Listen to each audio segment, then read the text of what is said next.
Before exploring North Carolina, I was a professor of law.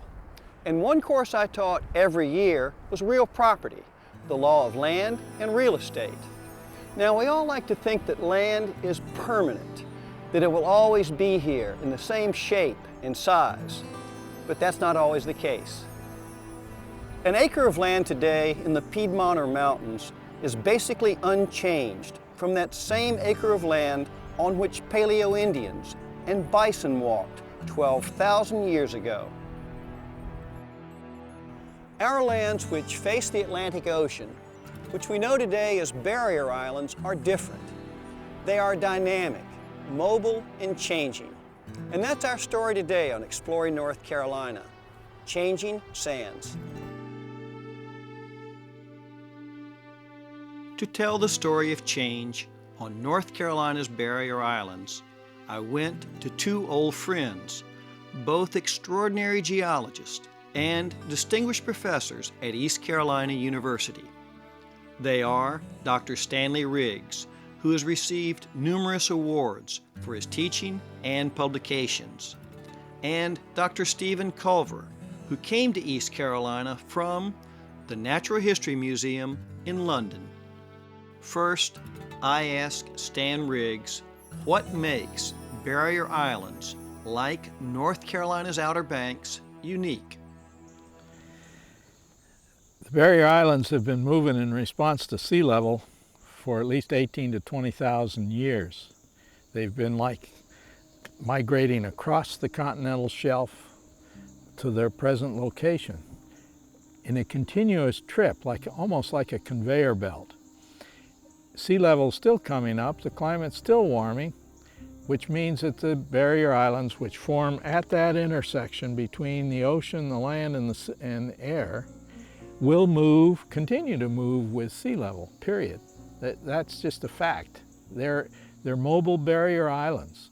They've been in motion for millennia, and they will continue to be. When do they move? They move in response to storms. High energy storms that cut off the front side and take the sand off the top, build the back side. The front side of this ocean, which is the high hazard part, is where all of this energy is expended. These storms, remember the reason that the barrier islands are there. They're storm-dependent systems. They had storms build them. They're dependent on storms for their short-term health and their long-term evolution. And that the storm impact is on that front side. That's the highest energy land we have on the surface of the earth, because the storms just keep coming year in, year out, month after month, day after day. It's not like waiting 500 years for an earthquake. This is a continuous process that goes on. Since my first visits to the Outer Banks more than 50 years ago, I have wondered, how old are they? This question took on new urgency when I learned several years ago that during the height of the last ice age, 18,000 years ago, sea levels around the world were 425 feet lower than today. Since our shoreline was many miles to the east, 18,000, 12,000, and 7,000 years ago, there would have been no oceanfront property, no barrier islands at their present location. I asked Steve Culver to take me through the development of our Outer Banks as we know them today. Well, when I came to East Carolina University in 1999, I visited the coast with my colleague Stan Riggs, and we talked about the age of the Outer Banks, and it really was quite surprising to me that we really didn't know when the Outer Banks that we see today were formed. And over the last several years, we've got more and more information. Various people have tried different ways to date the age of the deposits that comprise the Outer Banks. And recently, a colleague at ECU, Dave Mallinson, has used a technique called optically stimulated luminescence dating. And this is a way in which we can actually date the last time a particular set of grains of sand were last exposed to sunlight. And using this technique, which is a technique which has been developed quite recently, we now know that the oldest portions of the Outer Banks barrier islands that we've dated so far date back only as far as 3,500 years, which I think was a surprise to many of us. Now that's not to say there aren't portions that might be a little bit older, but these are the oldest ones we've found so far. And a good portion of the Outer Banks are probably even younger than that. Over the last several years, working with colleagues from other universities, we've drilled many holes in the Outer Banks. We've run many lines of ground penetrating radar, many miles, kilometers of seismic lines in the sounds and offshore in the oceans. And putting all of this information together and dating many samples of sediment we take from these many boreholes, we've now been able to put together quite a coherent picture of the evolution of northeastern North Carolina over the past several thousand years. And when we draw reconstructed maps of various time slices, it really is quite surprising to see that the coastline has in the past been so different from what it is today. For example, if we look at a map from 7,000 years ago, sea level was maybe 40, 50 feet lower than it is today. It was rising, but it's that much lower than it is today. There were no Outer Banks at that time. There were no barrier islands in the same location that we see them today. But what we had instead 7,000 years ago, sea level was rising and had just about got to the right level that it started to flood up the river drainages of the Tar and the Neuse and of a tributary of those rivers, which we call Pamlico Creek. And so about 7,000 years ago, these rivers started to become narrow estuaries. We've also reconstructed what northeastern North Carolina's coastline looked like about 4,000 years ago. By that time, sea level had risen to around about 15 feet lower than it is today, but still rising. And at this period of time, the estuaries that we know started to form 7,000 years had been flooded even more. And of course these estuaries therefore had become wider. The drainage that we used to call Pamlico Creek has now widened, and we now can call it Pamlico Bay. This is the precursor to what we now call Pamlico Sound. And Pamlico Bay would be something like Delaware Bay today, separated from the main ocean by a peninsula of land. And that peninsula of land, as we'll see later in time, becomes the foundation upon which the barrier islands that we see today were formed. We've also reconstructed the appearance of northeastern North Carolina at the period of time 2,500 years ago. And by this time we know that the barrier islands had formed. In fact, their disposition, their geography is very similar to what it is today. The barrier islands, which now stretch north to south, were probably a little bit farther offshore than they are right now, but maybe only by a few hundred meters. Cape Hatteras, in fact, was probably the whole portion of the barrier island at Cape Hatteras was probably a little bit narrower then than it is today, because it is still building out towards the south. And so, but still very similar than it is today. One feature of the banks, Ocracoke Inlet, has not changed in 2,500 years. Ocracoke Inlet was there. It's basically fixed in space and time because its location is related to the underlying Tar Pamlico drainage. There was probably a large inlet at the area which we now call Kinnikeet, and to the north of that, Gull Island, which is just to the south of Rodanthe and Salvo. There probably wasn't a barrier island there at all. There was probably a large portion there where there was no barrier island, and it was simply an open area where there would be an open exchange of waters between the ocean and the Sound, and that of course would have affected the salinity in the back barrier region in that particular area. And then around about 500 years, which is just about the time when the first Europeans came over here, and we can look at their first maps and we see that the barrier islands that they drew had many more inlets in them than they have today.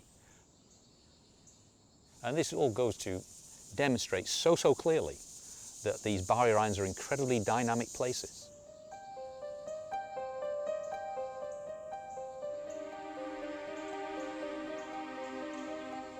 Since our Outer Banks are relatively new creations, I asked Stan Riggs if all barrier islands are essentially the same.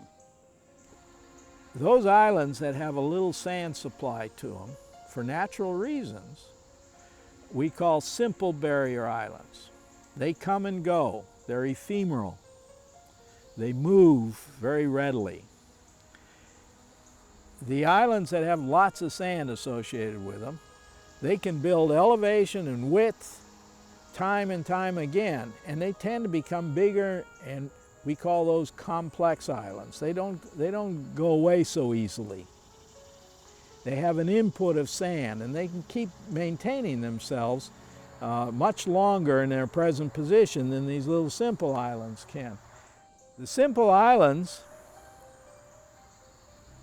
are what we call inlet-dominated, overwash-dominated features, in that every storm that comes in goes over the top of these things, oftentimes blows holes through them, what we call inlets. When it blows a hole through it, it builds the back barrier feature that we call a flood tide delta, which adds tremendous width to that island. And then the little storms come along afterwards, and every little storm adds a meter of sand or a half meter of sand, and they build island elevation.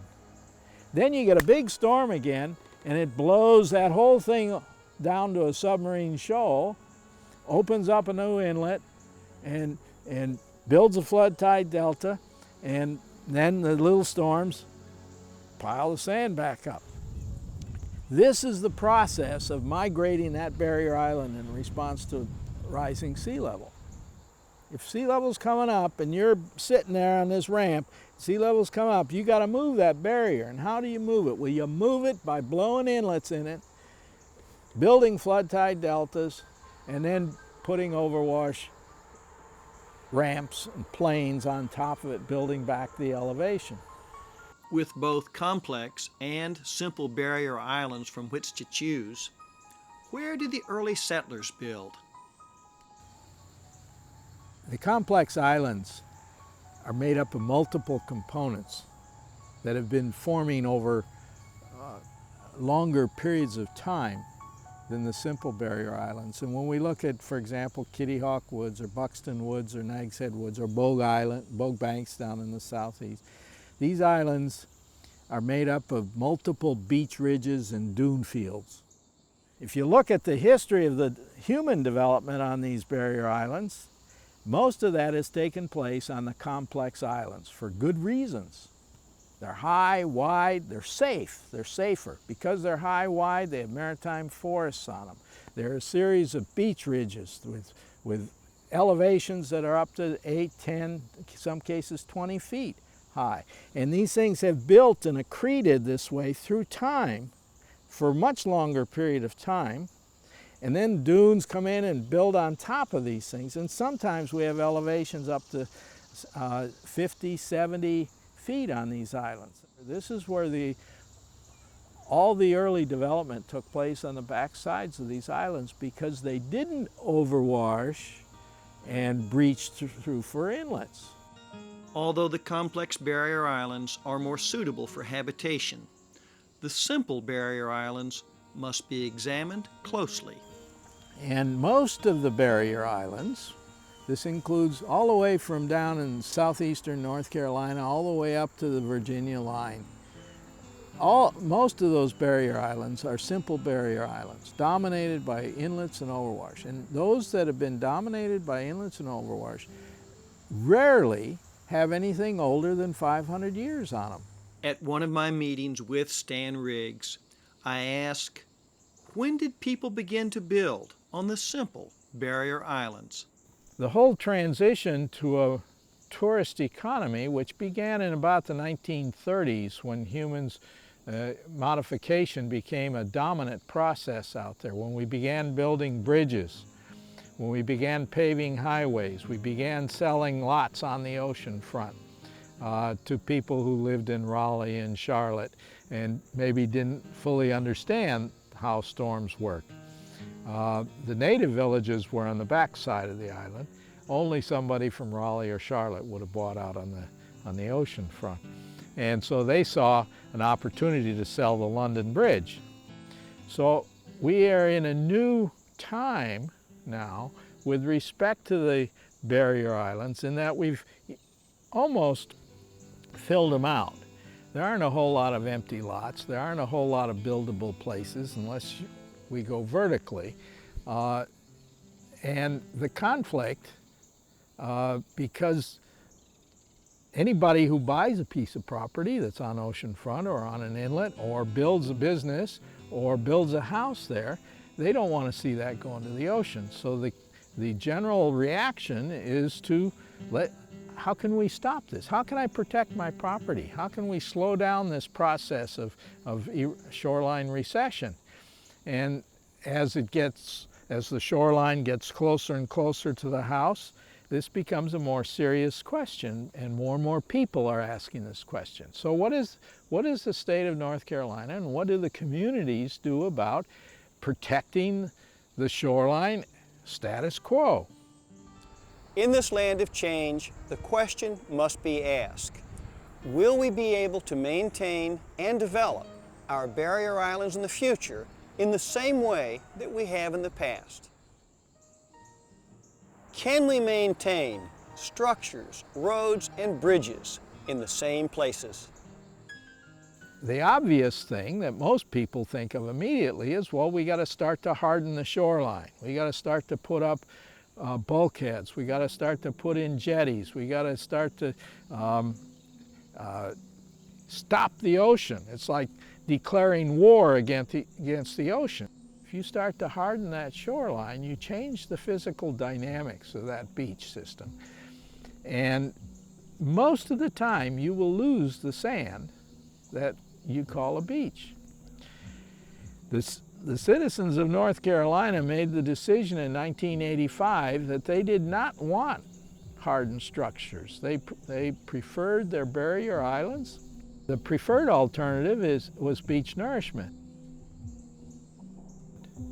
And in order to satisfy the public, the sandbag alternative, which was considered a soft measure, but sandbags really aren't very soft. They're just almost as hard as rock when you put them in there, and they were accepted as an alternative, as a short-term alternative, to give a homeowner, to give a business owner time to figure out what to do with that structure.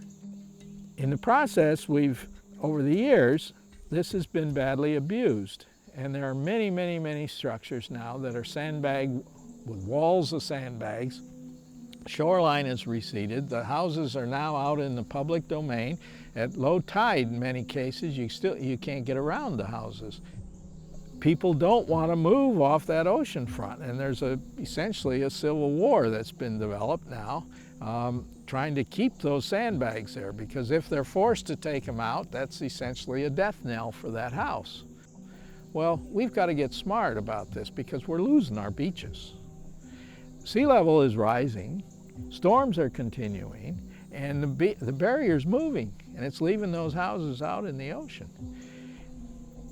Beach nourishment is a preferred alternative, but there are a couple problems with beach nourishment.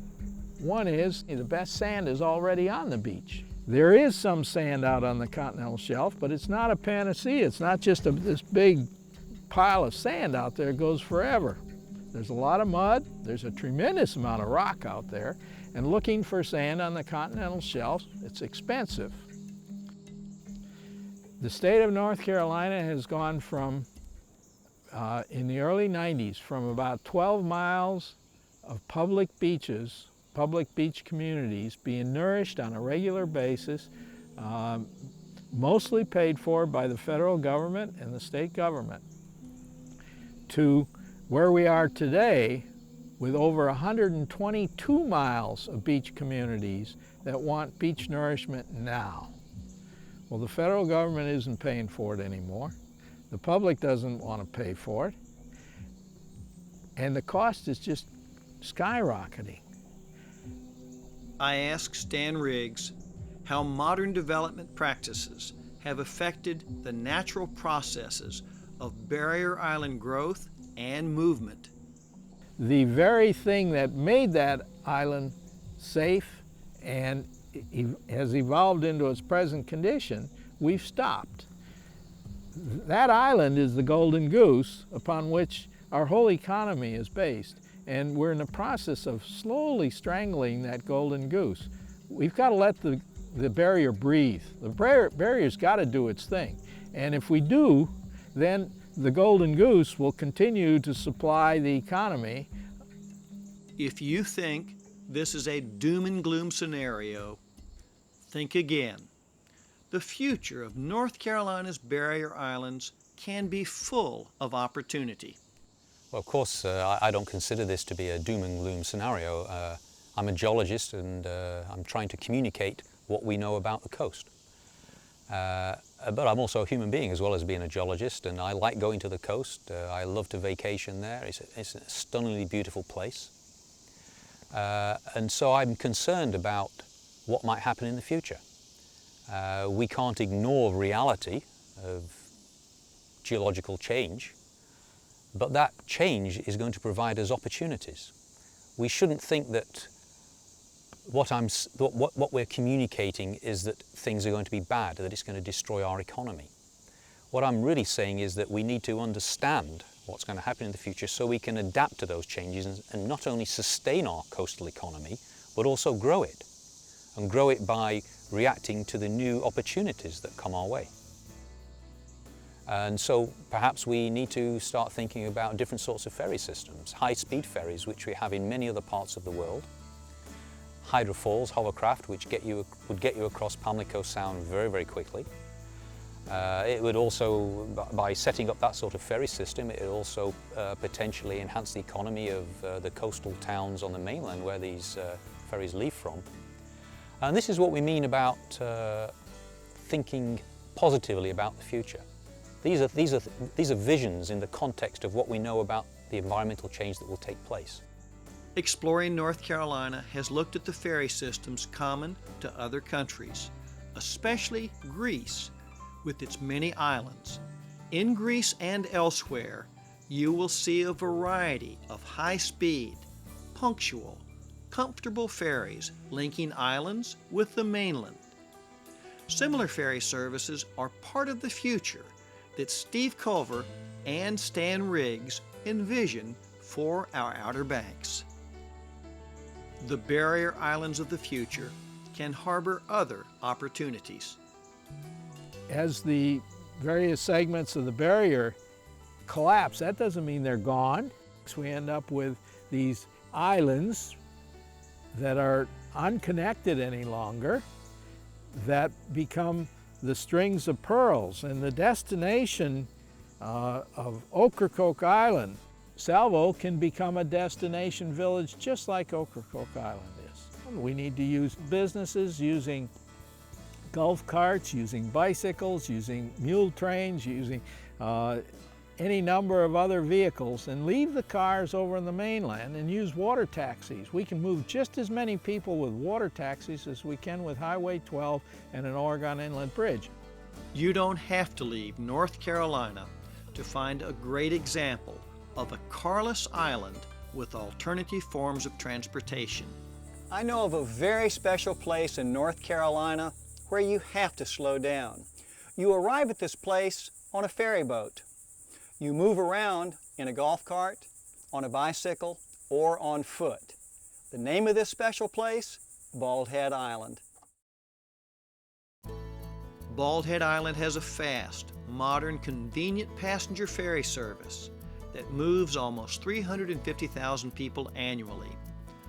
Electric carts and bikes used on wooded pathways called winds slow down the pace of life. Is the Bald Head example a glimpse into the future of North Carolina's other barrier islands? Well, clearly I think the time to start the planning for the future is now. So we plan for hurricanes right now.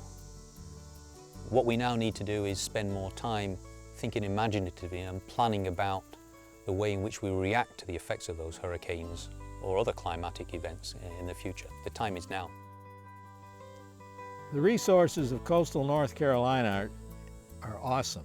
They're unparalleled. There is no place in the world where we have cape structures and estuarine bodies, water bodies like we have in eastern North Carolina. I think as a population, North Carolina believes in its natural resources, and I think that the future is ours to build with in an eco-friendly way, and adaptation to rising sea level is exciting to me.